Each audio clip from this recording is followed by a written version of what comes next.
My name is Sarah, a 41-year-old divorced mother trying to navigate the complex emotions that have been consuming my thoughts lately. I catch myself staring at my son James more than I should, watching how he's blossomed into a caring young man of 19. His father left us 3 years ago for his secretary. Such a cliche. But that betrayal left deeper scars than I expected. Making friends at my age proved harder than I imagined. The other mothers at the local social groups seemed to have their cliques already formed, and being the divorced one felt like wearing a scarlet letter. The lonely nights were the hardest, curled up on the couch with only Netflix for company. But James, he never left my side through it all.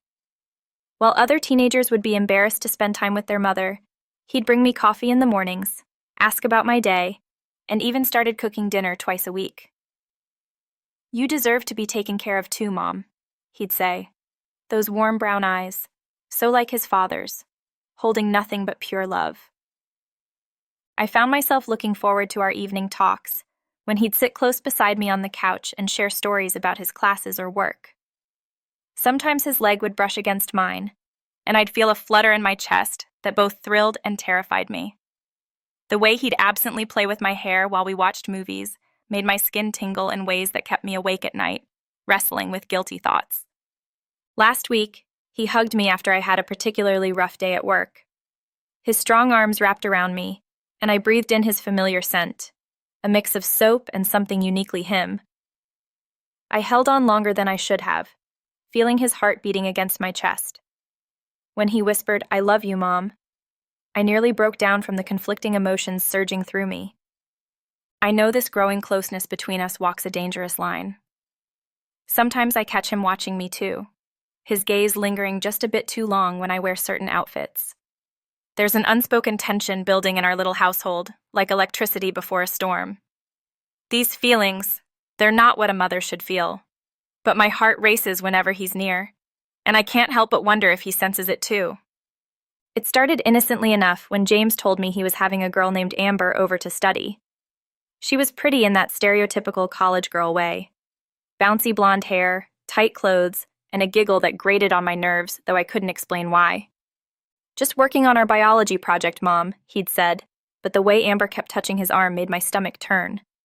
I busied myself in the kitchen, hands trembling slightly, as I aggressively chopped vegetables for dinner. Their laughter drifted down from upstairs, each peal of her high-pitched giggles making my knife slam harder against the cutting board. Later that night, I couldn't sleep. My bedroom was right next to his, and the walls weren't as thick as I'd like. The soft creaking of his bed started slowly at first. Then I heard her. Little breathy moans that made me clench my jaw. I pressed my pillow over my head, but couldn't block out the sounds of their passion. "James!" Her voice carried through the wall, and something primal inside me wanted to scream. That should be... No. I couldn't finish that thought. But my body betrayed me, growing warm as I imagined what was happening just feet away. The rhythm of his bed frame quickened, and I found myself breathing in sync with it, my hands gripping my sheets. I could picture him, the muscles in his back flexing, the way his strong hands would grip. I squeezed my thighs together, shame warring inside me. The sounds became more intense, and tears leaked from my eyes. Was this jealousy? This ache in my chest? This burning need to be the one making him?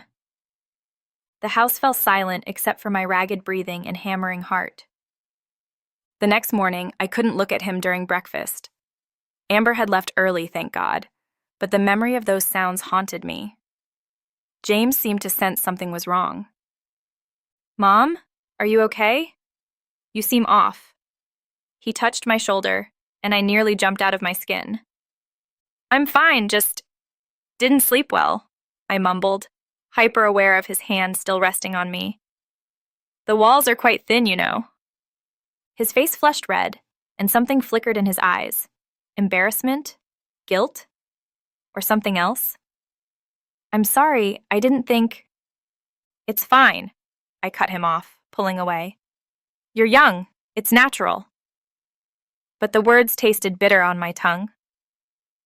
That night, I lay in bed staring at the wall we shared, replaying those sounds in my mind. When I heard him getting ready for bed, my whole body tensed. The quiet seemed to pulse between us now, heavy with unspoken things. I swore I could hear him breathing, just as restless as I was. My hand moved down my flat stomach before I could stop it, and I hated myself for imagining his touch instead. What kind of mother was I becoming? But in the dark, with only the sound of our matched breathing, those boundaries seemed to blur. The visits became more frequent. Tuesdays, Thursdays, sometimes weekends. Each time Amber's car pulled into our driveway, my heart would sink a little lower. I'd hear them racing up the stairs, giggling, and I'd stand in my kitchen counting the seconds until those familiar sounds would start. My nightly ritual became something of sweet torture. I'd lie there, ears straining against my better judgment, listening to the symphony of their passion through the wall. The steady creaking became my metronome, my body unconsciously matching their rhythm under my own sheets. I'd close my eyes, imagining different scenarios, different people in that room. Sometimes I'd catch my reflection in my vanity mirror during these moments, cheeks flushed, hair wild against my pillow, and I'd hardly recognize the woman staring back. The shame would come later.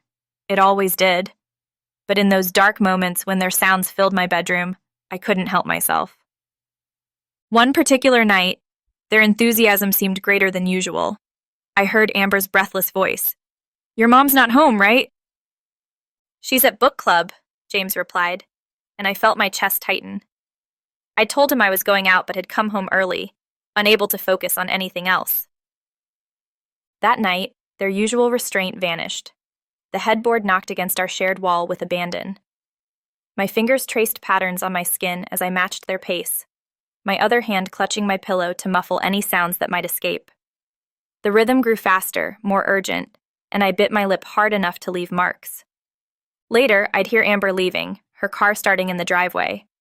James would shower, and I'd lie there in the aftermath of my shame and confusion, listening to the water run and wondering how we'd gotten here. How I'd gotten here. During breakfast, I started noticing little things about him that I shouldn't. The way his throat moved when he swallowed his coffee, how his hands looked wrapped around his mug, the subtle flex of his shoulders when he reached for things. Each observation felt like another small betrayal of motherhood. "You've been quiet lately, Mom," he said one morning, concern etching his features. "Is everything okay?" I managed a weak smile, avoiding his eyes.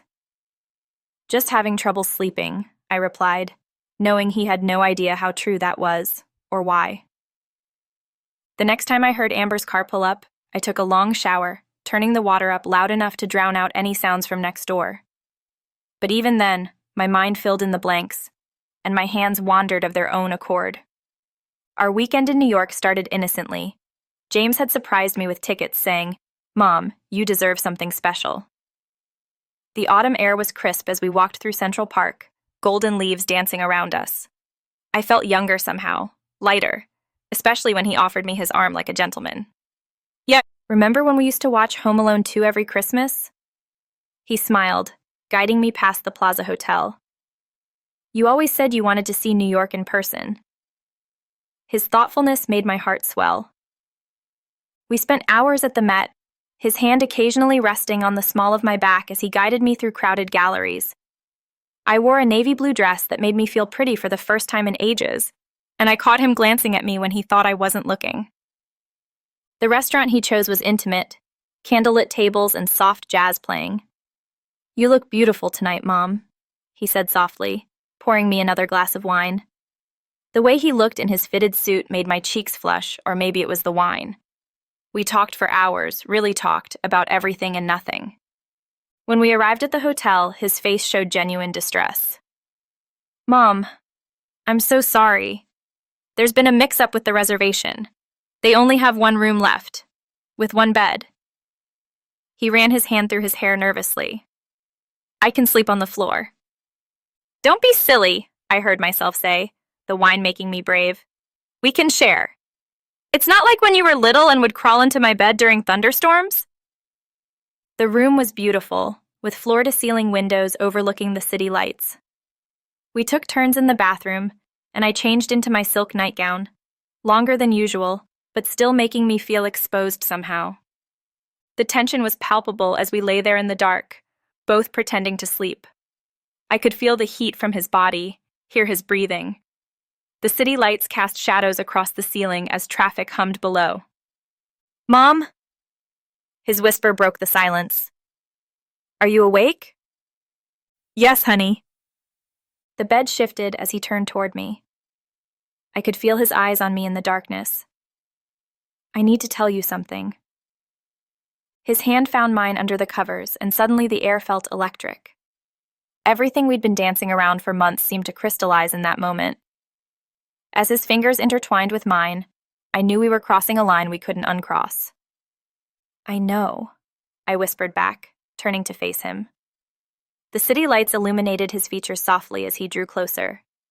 Time seemed to stop as we lay there, hearts racing, hands clasped between us like a lifeline. What happened next felt like a dream. Tender, inevitable, and somehow both wrong and perfectly right. The night wrapped around us like a cocoon, as years of longing and confusion transformed into something else entirely. The Manhattan sunrise painted the room in soft pinks and golds as I lay there, watching James sleep peacefully beside me. My mind raced with conflicting emotions, each warring for dominance.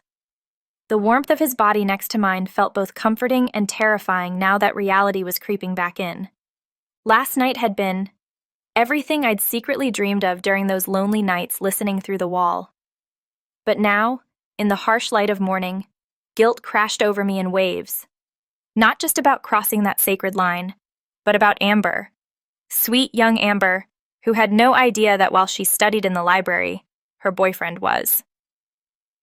I slipped out of bed carefully, wrapping myself in the hotel robe and moving to the window. The city was already alive below, people rushing about their normal lives while my world had completely shifted on its axis. In the bathroom mirror, I noticed small marks on my neck that made my cheeks burn with shame and desire. James stirred, calling out softly, "Mom, come back to bed." Those words sent shivers down my spine. How many times had I imagined him saying exactly that? But now they felt heavy with consequences. I heard him get up, felt his arms slide around my waist from behind as he pressed a kiss to my shoulder. "Stop," I whispered, though my body betrayed me by leaning back into his embrace. "We need to talk about this, about Amber." "I've already ended things with her," he murmured against my skin. "Last week. I couldn't keep pretending anymore. Every time I was with her, I was thinking of—" "Don't." I cut him off, pulling away. "Please don't say it." But the damage was done. Knowing he'd been thinking of me while with her sent a thrill through me that I couldn't suppress. I sat on the edge of the bed, head in my hands. What kind of mother am I? All those nights I lay there listening to you two, touching, wishing. God, I'm sick. He knelt before me, taking my hands in his. "You're not sick," he said. "We can't," I said weakly, even as my fingers tightened around his. "This isn't normal." "Nothing about how I feel for you has ever been normal," he replied, his thumb tracing patterns on my palm. "But it's real. Last night proved that." I closed my eyes, remembering how perfectly we'd fit together, how right it had felt in the darkness. But daylight brought reality. We'd have to go home, face our normal lives, pretend this weekend never happened. "Look at me," he whispered, and I did. In his eyes, I saw everything I was feeling. Desire, fear, love, guilt, all mixed together. He leaned forward slowly, giving me time to pull away. A week after our New York weekend, James suggested meeting his friend Mike from the gym. "He's divorced too, Mom, around your age. Really nice guy." His voice held an odd tension I couldn't quite place. Was this guilt driving him to push me towards someone more appropriate? Mike was admittedly handsome, tall, with salt and pepper hair, and strong hands that spoke of years of weightlifting. We met at an upscale wine bar, with James insisting on joining us just to break the ice. I wore a burgundy dress that hugged my curves, noticed both men's eyes following my movements as I slid into the booth. James sat beside me, closer than necessary. while Mike took the seat across. The warmth of James's thigh pressed against mine under the table made it hard to focus on Mike's stories about his contracting business. Every time I laughed at one of Mike's jokes, I felt James's leg tense against mine.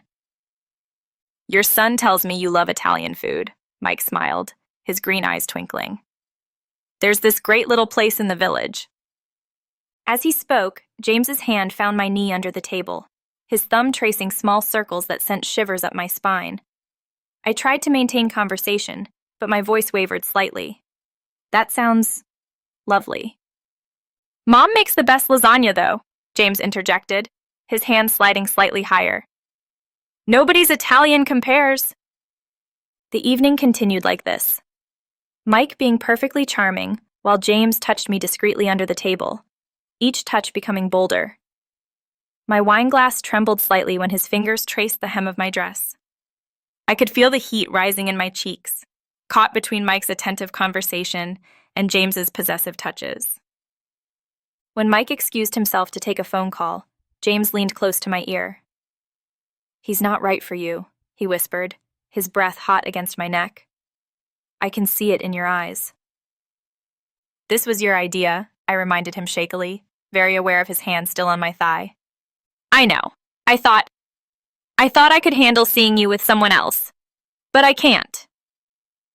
Mike returned, oblivious to the tension crackling between us. When he asked for my number at the end of the night, James's hand tightened possessively on my waist. I politely declined, watching disappointment flash across Mike's handsome face. The drive home was silent, heavy with unspoken words. James's knuckles were white on the steering wheel. At each red light, I could feel his eyes on me, dark with something that made my pulse race. The key scraped in our front door lock, the sound deafening in the charged silence between us. Neither of us had spoken during the drive, but the tension had built with every mile. As soon as we stepped inside, James's composure broke. "I couldn't stand it," he said hoarsely, running his hands through his hair. "Watching him look at you like that. Seeing you smile at him. I thought I could handle it, thought it would be the right thing to do, but..." I stood by the stairs, clutching my purse like a shield. "It was your idea, remember? You wanted me to meet him." "I know, I was trying to fix this, to be a good son." His laugh was bitter. "But every time he made you laugh, every time he tried to impress you, Mom, I wanted to..." He stepped closer, and I backed up against the wall. The burgundy dress suddenly felt too tight, too warm. "We can't keep doing this," I whispered, but my body betrayed me, leaning toward him like a flower-seeking sun. "Tell me you felt something for him," James demanded softly. "Tell me you wanted him to call you." I couldn't lie. Not to him. Not anymore. "No," I breathed. The confession hung between us like smoke. Through the wall, we could hear the neighbor's TV, the distant sound of traffic, normal sounds from a normal world that seemed to exist in another universe from the bubble we were in. James moved closer, his hand finding the wall beside my head. "After New York, I've tried to stop thinking about you, about us, but I can't." My eyes closed as his other hand cupped my cheek. The touch was gentle, reverent almost. Everything we'd been fighting against since that hotel room seemed to crystallize in this moment. "What are we doing?" I whispered against his palm. "Something impossible," he answered, before closing the last distance between us. That night, our shared wall held new secrets, ones that belonged only to us. No more listening through barriers. Just us, finally honest about what we'd become to each other. Weeks passed, and despite our intensity that night after meeting Mike, something shifted. James started pulling away, not coldly, but with a gentle sadness that broke my heart. One morning over coffee, he pushed Mike's business card across the table. "Call him, Mom," he said softly. "I mean it this time. You deserve normal, real dates, someone you can hold hands with in public." The maturity in his voice made my chest ache. I saw what it cost him to say those words. That evening, with trembling fingers, I called Mike. And our first proper date was at that Italian restaurant he'd mentioned. As we talked, I discovered a man with gentle humor and kind eyes who spoke passionately about restoring old houses. When he touched my hand across the table, there was no need to hide or feel guilty. James would be in the kitchen when I'd get home from dates, always making late-night coffee. He'd listen as I told him about the evening, his eyes showing a complex mix of emotions. Sometimes his hands would clench around his mug when I mentioned Mike kissing me goodnight, but he'd force a smile. "He makes you laugh," James observed one night, after I'd returned from a gallery opening with Mike. "Really laugh. Not just that polite thing you do at parent-teacher conferences." "He does," I admitted. "But James, are you really okay with—" "I want to be," he cut me off. "I'm learning to be. Because I love you enough to want you to have everything. A real relationship. Someone you can introduce to your friends. Family dinners without secrets." Months passed.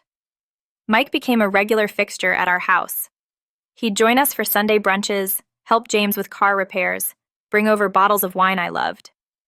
Sometimes I'd catch James watching us, not with jealousy anymore, but with a bittersweet acceptance. One evening, after Mike left, James hugged me longer than usual. "He asked me something today," he murmured into my hair. "Asked for my blessing to propose." My heart stuttered. "James—" "I gave it to him," he said quietly. "Because you deserve happiness, Mom. Real, uncomplicated happiness." I felt his tears on my neck, matching my own. That night we sat on the couch until dawn, talking about everything. New York, our complicated love, and the future we both knew we couldn't have. It felt like goodbye to something that had never really had a chance to begin. When Mike proposed 2 weeks later, James was the first person I told. He hugged me tight and whispered, "I'll always be your son first. That's enough." And somehow, with time, it was. Our love transformed into something different. Still deep, still special, but no longer consuming.